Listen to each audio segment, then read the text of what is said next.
loves it too.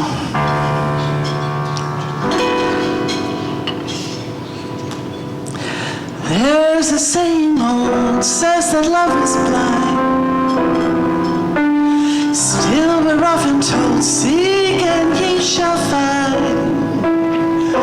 So I'm going to sing a certain that I've had in mind.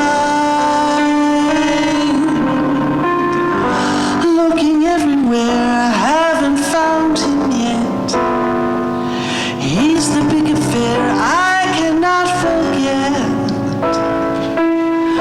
Only that I ever think of with regret. I'd like to add his initials to my monogram. Tell me, where is the shepherd for this lost land? There's a somebody I'm longing to see.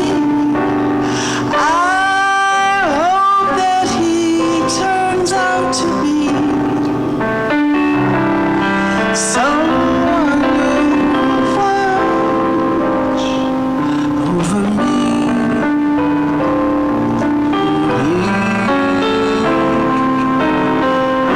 I'm a little lamb who's lost in the wood. I know I could always be good. To wonder who'd watch over me. Although I may not be the man some girls think of as handsome, to my heart he carries the key.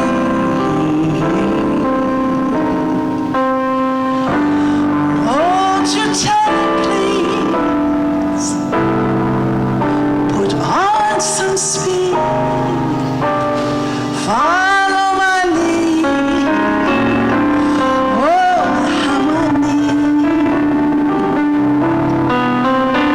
someone watch over me.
Won't you tell him, please?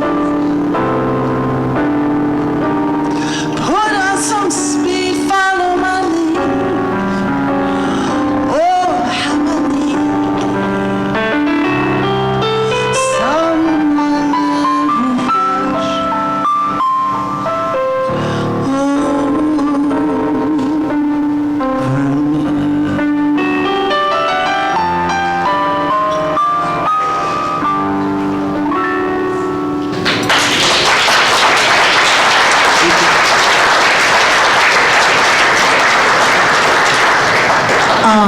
Yeah, Dad loved Gershwin. Oh, goodness. Okay, so Now I'm gonna put a little, oh, can we get the house lights down? I'm gonna do a video that I did of pictures of that old crazy guy.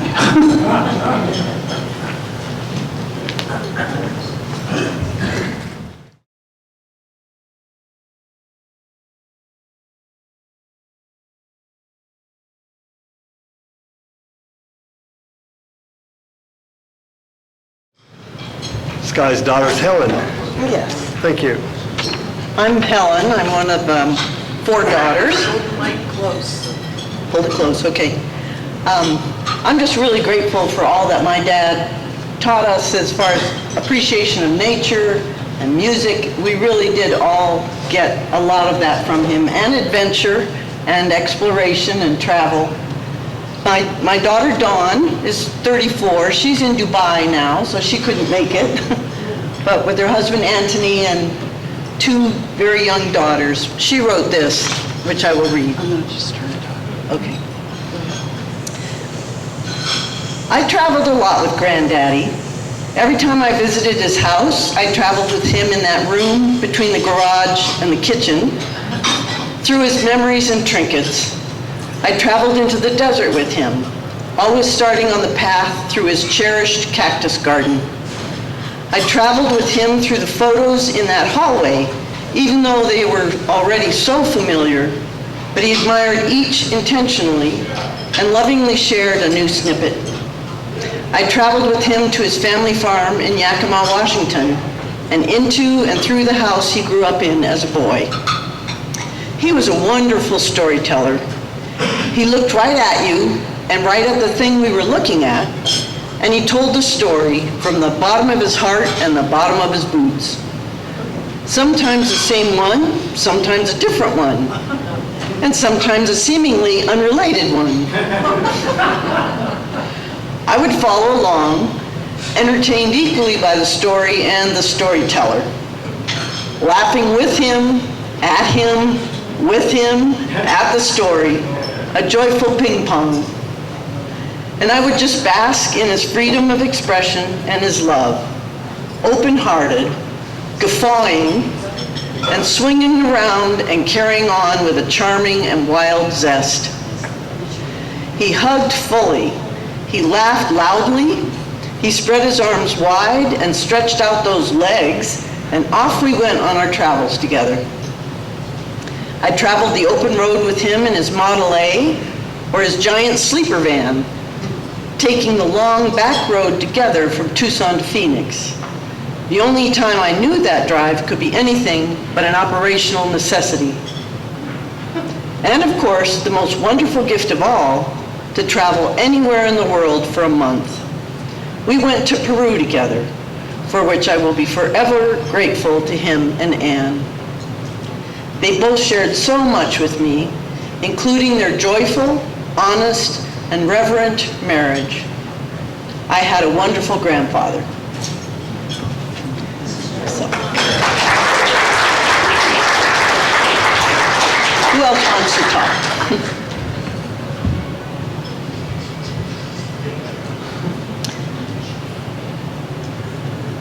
This is Susan, my older sister, one of them. Yeah. Hello, everyone. I'm Susan, and this is my father's shirt, which he wore in the picture, and this is also his concho belt.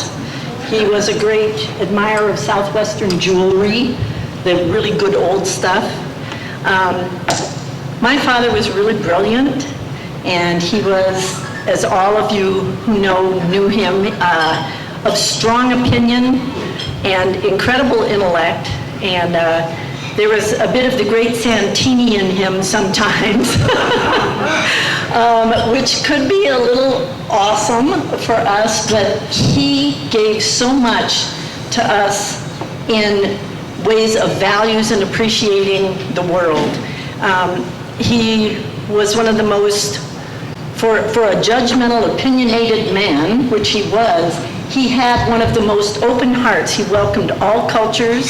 I never took a friend, a stranger, or a family member to his house whom he didn't welcome with open arms.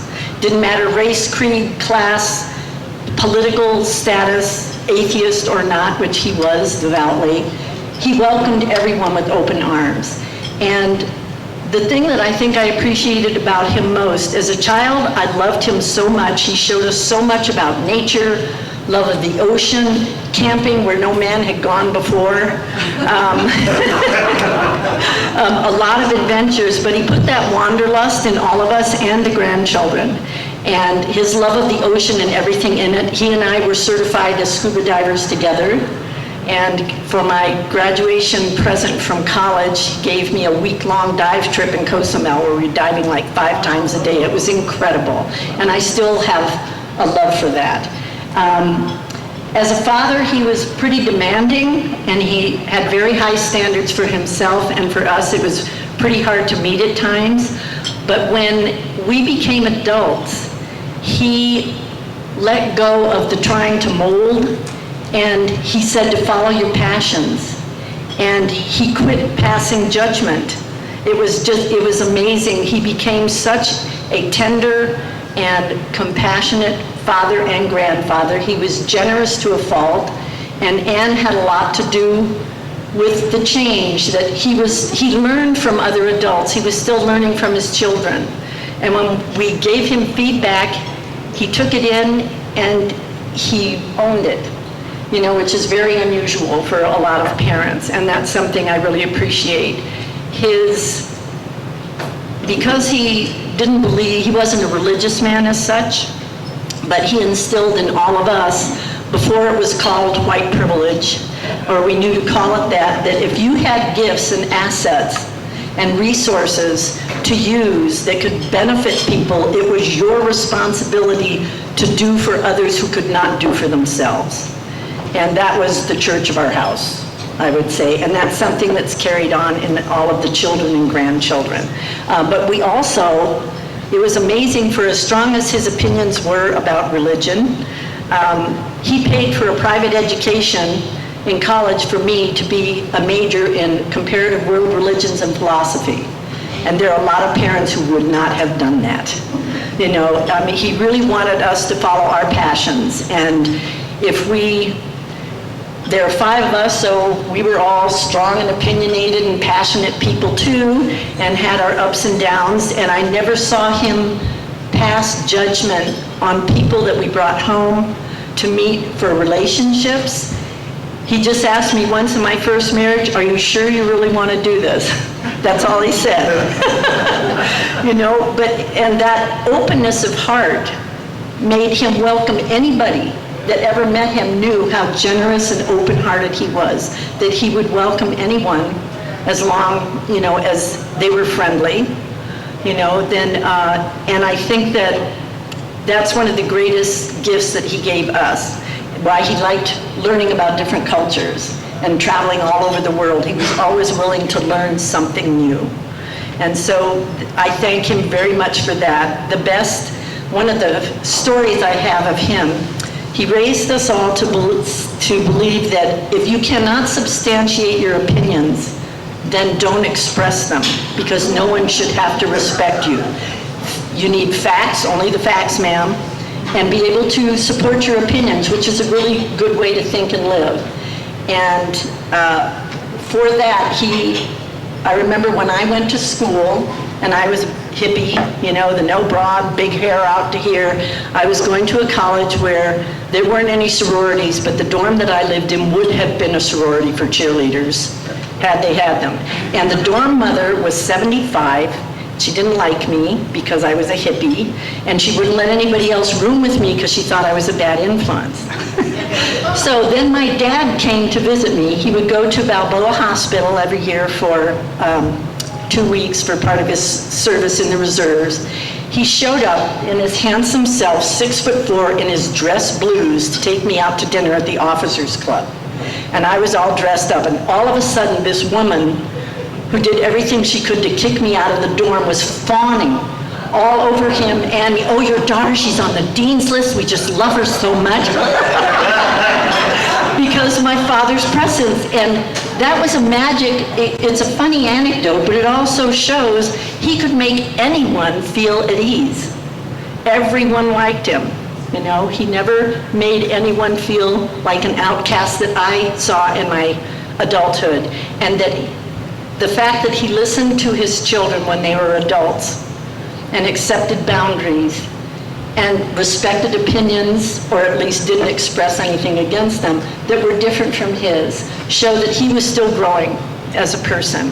And I hope that I can continue to grow the way he did.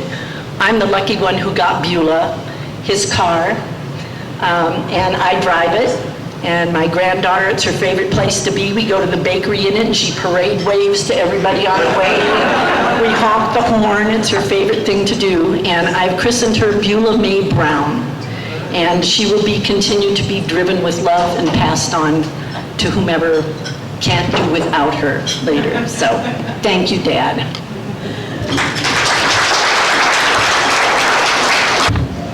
There's a microphone hole there. Hi. I don't have very strongly prepared remarks here, but I just made myself a little list of gifts that I got from Dad. One thing was he was a sunset lover. He loved nature in so many, you know, all its different ways. And every night he'd be like, oh, look at the sunset. We're like, Dad, we've seen the sunset already. You know, but he always had that beautiful wonder. For me, that was his spiritual life, really, was that he just could see the wonder in nature. And he really gave that to us. And as mentioned, we did go camping in places where no man has gone, and perhaps never should have gone, some of them, but quite a few. He really ruined me for like campgrounds, because I always want to go somewhere where there's nobody else, and now I'm getting too old to be safe doing that, but whatever. One of the things that he had about himself was that he accepted his natural self, like. And I say to people, you know, if you see me ever acting like the character, goofy cartoon character, that's from Dad, you know. It's like, you know. But he just let himself be what he was and really enjoyed that. And I thank him for the music, he had a really amazing music collection that and he had these bins, you know, and he had everything separated out. He used to listen to Charlie Parker through headphones, because Mom was not going to listen to Charlie Parker. But he also had a whole section with just music from other countries. And I never really got into that section, but it was like, how unusual. And I remember being in a restaurant with him in New York, and he said, what's that music that's playing? And I said, well, I think it's from West Africa. And he was like, wow, you know, he was very impressed, but he just took in so much different stuff from different places, and really gave us all a big love of music, I would say. And he was, I don't know, all these things. His concern for social justice, he's very active in, what's the word I'm looking for about the ecosystem? I can't think of the word. Come on, somebody help me out here. Huh? Environmental concerns, thank you. See, that's why you're supposed to write it down, but, and that thing about stepping up, like if there's something that needs to be done and everybody's going like, gosh, that really needs to be done, he would step up, and we were just really taught that, and I feel so blessed to have that. The idea that you need to do that, and then you have to practice doing it so that you have the courage to actually do that when the time comes, and it's the moment to step up, and everybody's saying, boy, yep, that really needs, somebody else needs to do that. And I feel blessed by that. And also, I would say one of his great things was just his he had an intellectual and physical resourcefulness. Like if you needed to find something out, we all know how to find stuff out, right? We know how to look for stuff and how to find what's at the base of things, like what's the cause. And yeah, that's a big blessing. You know, I mean, Dad, he was so far from perfect, let's be real, okay? But, and we had our differences for sure, but he just gave us so many wonderful gifts, and he was a very loving man and just kind of freaking brilliant, you know? So I just thank him for my legacy and all the things that I learned. Thank you. Hi, I'm Willie, Sky's son-in-law. Been married to his daughter for, it'll be 35 years in November. So, but I got to talk about something different. I'm wearing Sky's shirt. This is a shirt from the Gridiron Show. And we used to do the Gridiron Show, and one of the things, we were in the ballet, me and Sky, both. And I always appreciated, I was the fourth one to come out on the stage in a tutu.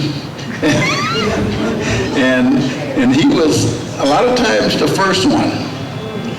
And I mean, I said, wow, I could never be the first one. You know, that first guy out there just got laughed at a lot. And I said, I will always appreciate that he would go ahead of me, so. But also, you know, you talk about his belief in social responsibility and stuff, and, you know, I had a situation once where being a black person, and I was working for Raytheon, and I really, you know, had a problem because I was black, and I was working in engineering, and it turned out I was the only black person in my whole department. And I really got shafted because, you know, I had really done a good job, and I mean, it was documented and all this, and I got the second lowest raise in the whole department. And so I finally, you know, I tried to take care of it in the company, and they wouldn't, you know, so they didn't do anything. So finally I ended up, I had to file with the EEOC. Well, the problem is a lot of times that you have, the company has very, like unlimited resources to fight you with, and good lawyers and stuff. And I remember he told me, he said, look, whatever it takes, you know, as far as financing for you to do this, he says, I'm going to back you all the way. And, you know, that to me was, you know, one of those things that I will never forget.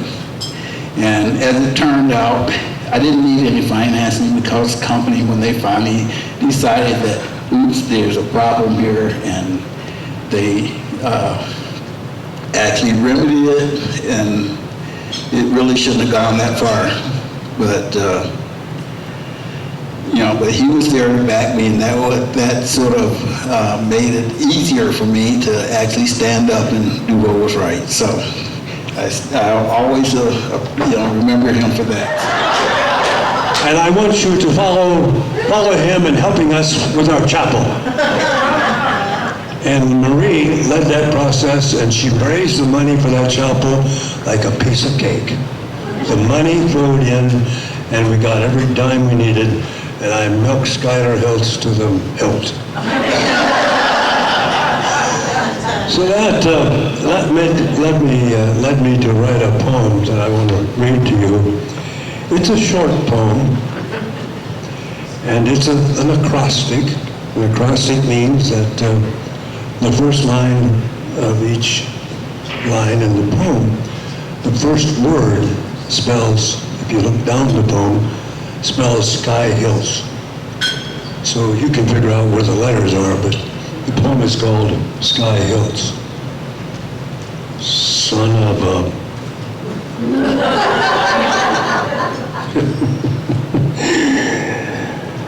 What a wonderful man.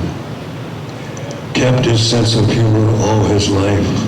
Yes, smiling in a classic drive to work.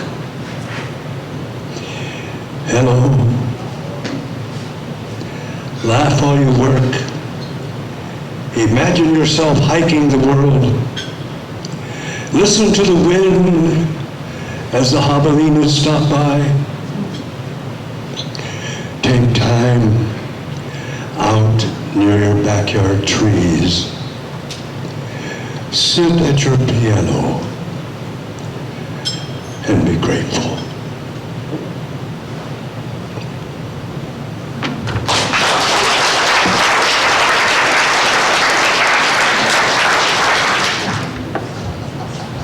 My name is Ted Glinsky. I think I'm a friend of Sky's. I know Sky was a friend of mine.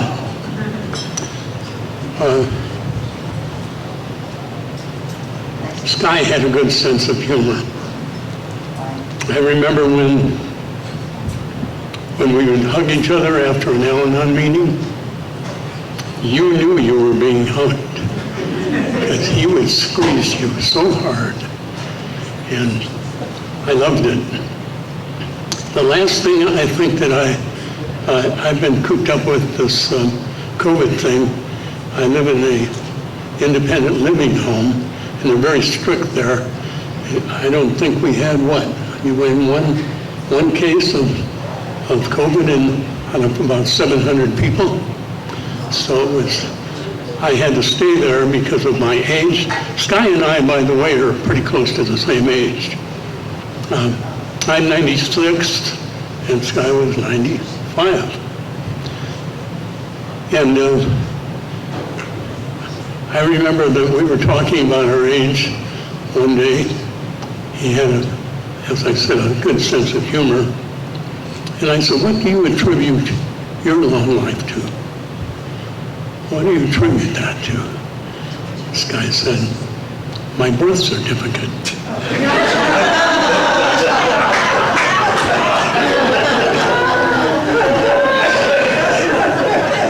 And he asked me what I attributed my long life to. And I thought about it for a while. I said, I think it's my longevity. And this went on for a while. Every time I saw Sky, we had something to say to one another. I remember stopping at his house one time. I think that was that time that you may remember this storm came through and blew the roof off of one of his houses and say to me, Ted, why don't you shut up and go play the piano? And I said, well, you're the doctor.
I love Sky.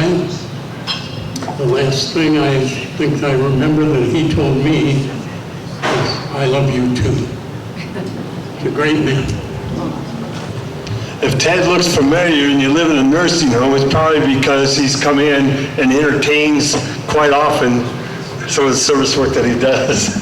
But I always thought it was so funny. It's like, yeah, you're usually probably 20, 25 years older than most of the people you go into the nursing homes. I've known Sky for a while. I think go 25 years back.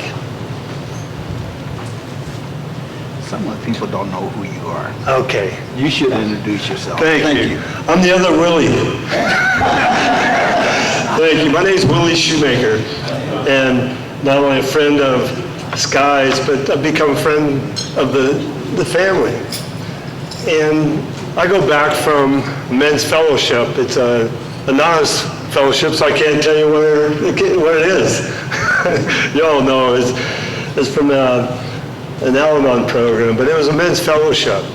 Sky was an atheist, but he's also probably the most spiritual man I've ever known. Yeah.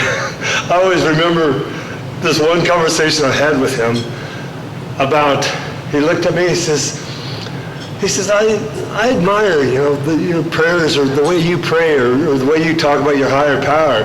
And he said, I just know one thing. He said, when I have problems and when I have something on my mind, I throw it up in the air. I visualize the problem and it goes up in the air, and one thing I know is it doesn't come back.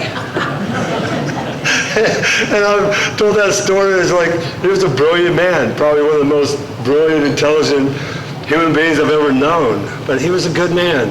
It gives credence to this, I don't even know who said this, but something like, live a good life. And when you get older, you get to enjoy it the second time.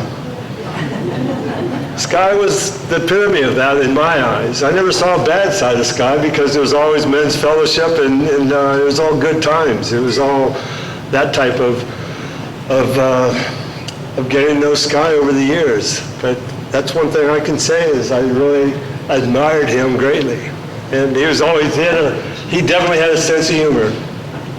We still have some time, and I want to open it up for anyone else that has some words to say.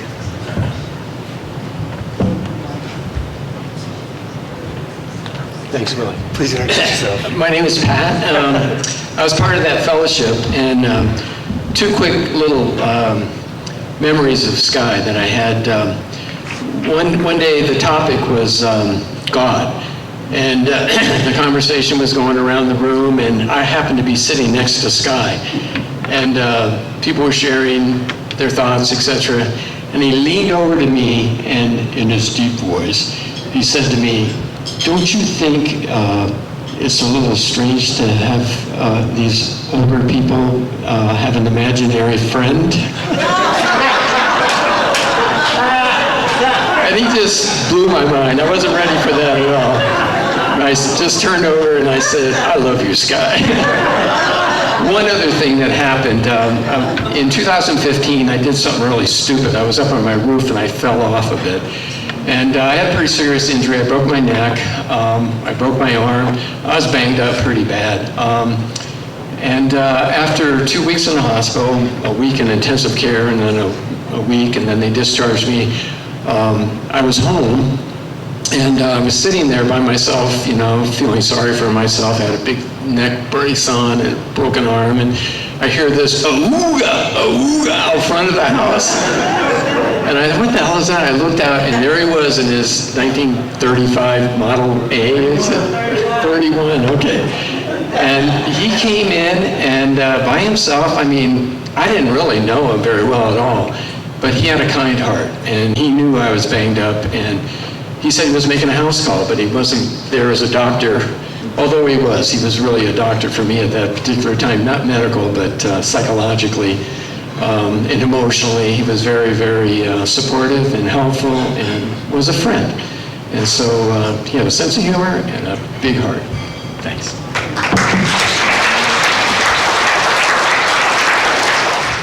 Well, if no one else wants to share, I'm I'm going to read you some poetry. No, I'm kidding.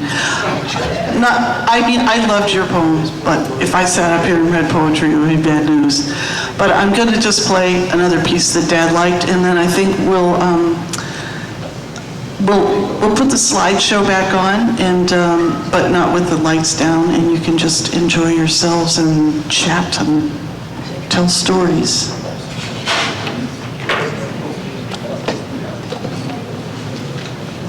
Oops. And this is